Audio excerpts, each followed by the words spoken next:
It is a great honor for me to be invited here and to talk to you, and especially I'm very happy this morning to receive the award for environment, because my career was an energy specialist in the IEA, International Energy Agency in Paris.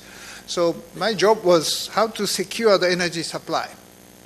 But now I'm awarded for the sustainability and the environment. How honor it is for me to be given such award. Today I will give you some of the energy security issues together with sustainability, and I further move the issues to the gender in the energy sector, because I believe that will be a very significant implication for the sustainability in the energy sector. This guy is Environment Minister of Japan, and he was given the Fossil Award in the COP meeting in Madrid 2 times. And it's what a shame for Japan. But another shame is that Japan is ranked 121st in a global gender gap index of the World Economic Forum. By the way, India is 112th, so much better than Japan is, but not so good in the global context. How can we change these 2 shames at the same time? IEA is working on the energy security years, and World Energy Outlook is very popular among policymakers and business people. I like most the messages from 2017 World Energy Outlook. They said there are 4 revolutions happening in the world of energy. First is the North American shale revolution for gas and oil. The US is the #1 producer of gas and oil. And second is the solar revolution. The solar photovoltaic will be the cheapest in the power generation in the future in many countries. And the third revolution is China's green revolution, using more gas to replace coal and reduce air pollution. And the fourth is electrification, using the energy through the secondary system as electricity. So digital revolution, AI, energy, electric cars. So all these industrial revolutions happening in China. And out of these 4, the first revolution is the fossil fuel-based revolution in the United States, and President Trump is saying US is energy dominant in the diplomacy. The next 3 revolutions are mainly started or led by China, and China is trying to use renewables, nuclear, etc., non-fossil fuels, to reduce dependency to either Middle East or Russia or the United States by using renewables and nuclear power. So this is very geopolitical choice of China, not sustainability's sake, but more geopolitical choice of the country. 2 largest consumer of energy are moving exactly opposite direction. One to the fossil fuel dominance, the other to the renewable energy dominance and energy independence, both ways, but different. So this causes the global energy community what to do. This is the challenge of energy security and sustainability at the same time. The 5th revolution is happening from the demand-led transition. I will give you what I mean later. This is the oil exportation from Middle East. In the future, China will be the largest importer, second India, third Japan, Korea, and United States do not need oil from Middle East in the future. So who should protect the free navigation of the Strait Hormuz? It should be China, India, Japan, Korea, or Asian countries who import 90% of oil from Middle East. China will be the largest importer of LNG in the future, surpassing Japan very soon. And the United States will be the largest exporter of LNG, liquid natural gas, to the world, surpassing Qatar and Australia very soon. So two major players are now in the battle of trade. So LNG market is certainly be impacted by the geopolitics between two countries. This is a chart of import dependency of oil horizontally and gas vertically. Blue countries are both importer of oil and gas, while green are both exporter of oil and gas. United States moves away from importer to the exporter of gas and oil, while India, China, Japan, Korea, these countries stay in the importing side. India is more vulnerable than China in terms of import dependency of oil and gas, and getting worse. China's strategy is using renewables more and to stop or minimize the risk of depending on the exporters.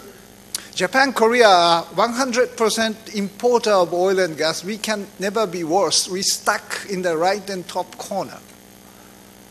The collaboration among Japan, Europe, Korea, India, China be more stressed in the future because we have the common interest of energy security.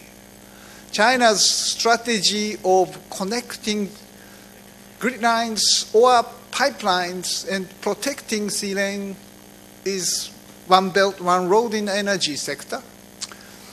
And certainly India moves in terms of energy security, the China or Japan, or less importation, but generating more domestic, indigenous, renewable energy for the security. By the way, the great news of last year for me was India's request for accession to the IEA, International Energy Agency. I tried my best. Henry Kissinger is the founding father of the organization when it was created in 1974. And I met him when I became the executive director, and his advice is, Mr. Tanaka, your mission is to get China and India joining IEA. I failed in my term, but India had decided to request to accession of the IEA. That was a really wonderful news. Another big revolution which may come is the switch from oil to electricity. This is the year before. In the past, the oil is more important than electricity. But in the future, electricity is more important than oil. IEA was created for the security of supply for oil, but now we have to think about security of supply or stable supply of electricity in more sustainable manner. So this is the new role of the IEA in the future. This is what the kind of swing of or volatility of electricity supply in the different countries. This is the current situation, and this blue is the future. Volatility due to the supply of the renewable is getting bigger and bigger in the future. So stability and flexibility of the electric power generation supply is the key issue for the electricity. Investment in electricity supply system will be the core of investment in the energy sector for the future. To make sustainable future, the IEA has several scenarios. The left-hand side is likely scenario called declared policy scenario. And right-hand side is the sustainable development scenario. And you can see easily the difference. That solar and wind sources will be bigger, while coal will peak out in the sustainable scenario.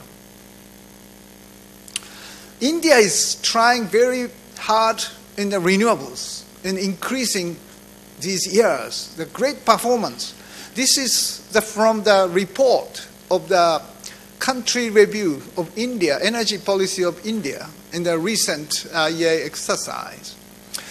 This is the renewable usage, volatile renewable usage in the India is somewhere in the middle, while Japan is also not very much advanced yet when compared to some European countries. We have to do more effort.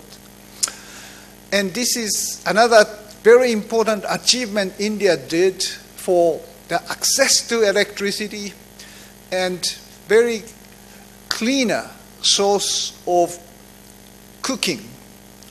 And this is a great achievement. IEA praised the Indian energy policy review. This is what still the issue remains. India still heavily depends on the coal power generation.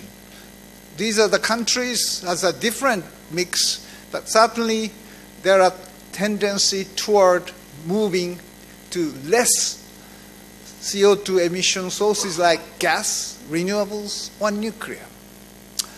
This chart is also showing that India's intensity of carbon is a bit high relative to the other countries because of using coal.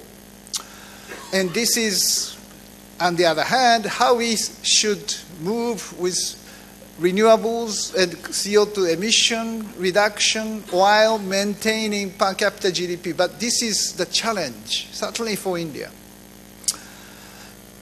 This is the coal sector in India. By the way, IEA recently announced that 2019 carbon dioxide emission is flattened, and hopefully this could be the peak. It's because of the reduction in the developed economy surpassed the increase in developing countries. We are hopeful that energy sector can contribute to carbon dioxide emission reduction toward the future. IEA prescribed if business as usual happens, this is the CO2 emission toward 2040. And this is the likely improvement or reduction committed in the Paris COP. And to make sustainable future, this is the necessary reduction of the CO2. First, we need efficiency, renewables, fuel switch, or CCS. But there are many, many detailed technologies and innovations. All innovations must be deployed. And coal must be most efficient way in the developing economies, and also CCS is probably necessary. That is what IEA says. Otherwise, early retirement may come. And this is the additional cost of using coal in the future. Hydrogen could be one solution. I don't get into details. I will talk about this at the 2 o'clock plenary session again in this afternoon. I am the chairman of the ICEF, Innovation Cool Earth Forum, which is started by the Prime Minister Abe 5 years ago, and promoting the idea of bending this CO2 emission curve by innovation through green finance. And last year's ICEF focused on the gender, the women's leadership. This is a green financing. TCFD means Task Force for Climate-Related Financial Risk Disclosure, started by the G20. And more than 200 Japanese corporations signed up because it was promoted by METI. So these companies should disclose the risks when the 2 degrees Celsius world happens, how much carbon generated electric power they are using. This is a typical case. What kind of carbon pricing assumption they have, these are the things they have to disclose for the financial sector to selectively finance or invest into your company. There are companies called Renewable Energy 100%, RE100. Some Japanese company there, but typical one is Apple. Apple say in 2030 they are depending only on the renewables and asking their supply chain companies to do the same. So regardless of their places in Japan, in China, or in India, those who want to sell to Apple must only use renewables. This is the 5th revolution which I mentioned, the transformation driven by the demand sector. And this is happening much, much earlier, faster than what we had thought before. Gender.